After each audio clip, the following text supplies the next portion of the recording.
What's going on, guys? Antonio here. Do me a favor, hit that thumbs up for me, and let's get into it. All right, so it looks like we're getting another live action remake from Disney that nobody asked for. Which one is getting made this time? 2009's The Princess and the Frog. And I thought The Princess and the Frog was a decent movie. I enjoyed it, had a great voice cast. I know Oprah Winfrey was one of the producers on that film.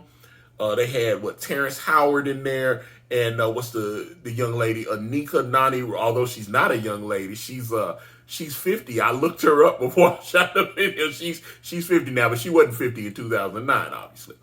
But Anika Nani Rose, who, she played Jukebox on Power, which if you watch Power, you know she was Jukebox. She's the older because they have Power Book 3 Raising Kanan, and they have another actress that's playing the young Jukebox, who is Kanan Stark's cousin.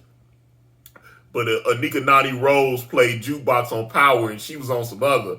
I was like, yeah, she was like, but there's reports that Disney wants Lupita Nyong'o to play what's the character, Tiana from Princess and the Frog, the lead actress. So Lupita Nyong'o, she won, an Oscar for 12 Years a Slave, which she was amazing in it. That movie, I've watched 12 Years a Slave a few times. That movie from top to bottom, I know Brad Pitt was one of the producers on that. That movie, there's a reason she won an Oscar for that film, and it got nominated, it had 8 or 9 nominations.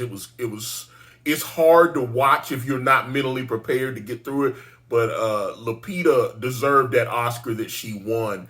And so then obviously she went on to play in Black Panther, or Black Panther Wakanda Forever.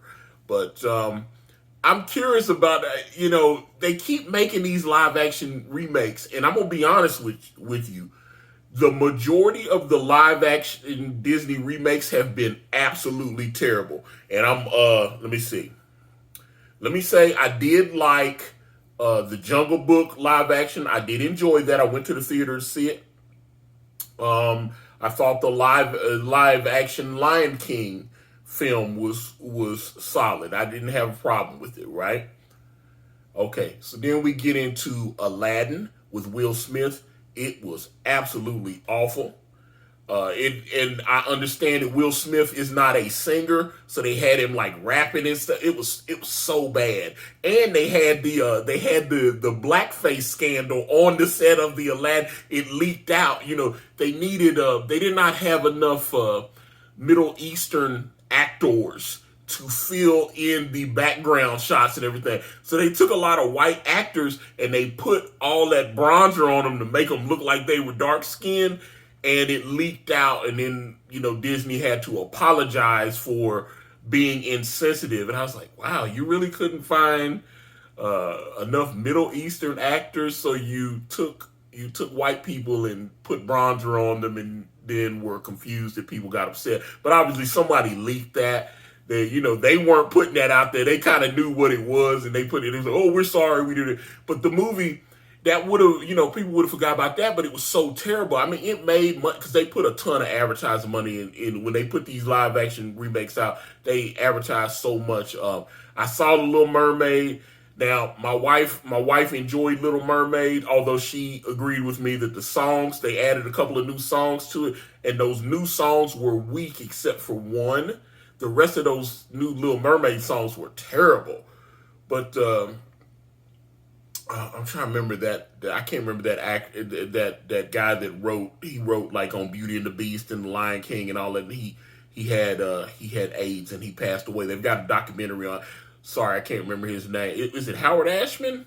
It might be Howard Ashman. But obviously he had worked on The Little Mermaid, and he's been gone for 30 years. So they brought in I thought I saw Tim Rice's name and some certain other people that they had brought in to work on The Little Mermaid songs. And they don't, like I said, those new songs were terrible except for that one song that the Prince was singing while he was on the beach.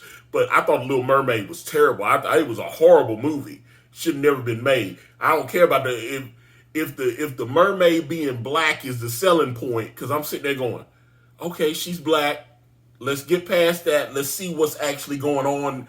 And I just didn't think there was no there. You also have the upcoming live action Snow White and the Seven, although they're not going to be the Seven Dwarves anymore. They're going to be magical creatures or whatever the hell, and look like they're doing weird stuff. And I saw what's the guy, Hornswoggle? He was Hornswoggle in the WWE because they want like non-binary people and this person, and we want to be inclusive, blah blah blah, and all that weird stuff with that. And he was talking about, that they took jobs away from dwarf actors to do this weird non-binary inclusion, whatever that is. And you have she was in West Side Story. I think she was in also in that Shazam Fury in the Gods, which is also, and I love Shazam as a character, or Captain Marvel as I always call him. But she's out here being kind of aggressive. It kind of reminded me about how Brie Larson was when they were first doing Captain Marvel, and she was kind of insulting the fans.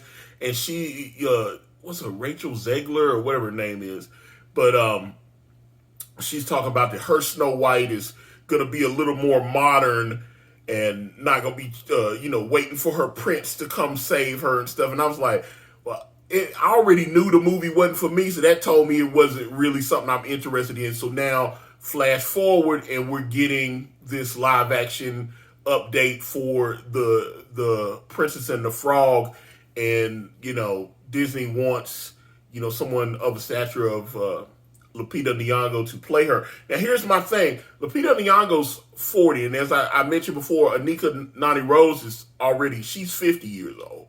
So I'm sitting there going, I kind of think if you're gonna do the movie, and I understand Lupita Nyong'o would have some name cachet, I kind of feel like if they're going to remake the movie, they need to go younger. They need, because in the original film, the character seemed like she was just coming into adulthood, maybe. So, I'd be looking for someone around, maybe in their early 20s. I'd be looking for that, because like I said, Lupita, and she's a brilliant actor. I don't want to offend, but like I said, she's 40. She still looks good, though. So I guess you could claim she's like 30 or something. She still looks great. She looks, so if I'm not gonna cry if they cast her, but I'm just saying, if you trying to be a little bit more film accurate, the character of Tiana should probably go to somebody that's maybe 24, something like that. Like I said, 40, and I'm sure they'll probably give Anika Nani Rose a cameo since she voiced Tiana in the animated film. They'll probably put it, but like I said, she's 50.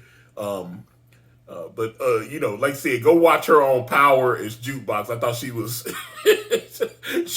that was definitely a different, because she had never played a character like that where she was a villain, and her as a Jukebox. I wish she had gotten to be on the show a little longer, but they had to write her out because she had gotten another film, and so the Courtney A. Kemp said that she got another film offer, so she wanted to have her storyline go a little longer, and because of her other obligations, they had to go ahead and write her out the show. And if you've seen Power, you know how that goes. But again, I don't know about all these live action remakes. I'll wait for a trailer and maybe I'll go watch. And like I said, I'm definitely not going to see Snow White. I saw Little Mermaid, didn't like it. So I don't know if I'll be watching The Frog Princess in the theaters or at home. But sometimes those decisions are made by Mrs. Bryce. So I will kind of figure that out. But if you are interested in a live action Princess and the Frog remake with Lupita Nyong'o or without her, get in the comments. Let me know what you guys think. I'm out. Thank you for watching. Please like and subscribe, and please check out my podcast at anchor.fm/Ikari Press, or just type in Ikari Press on your favorite streaming platform today.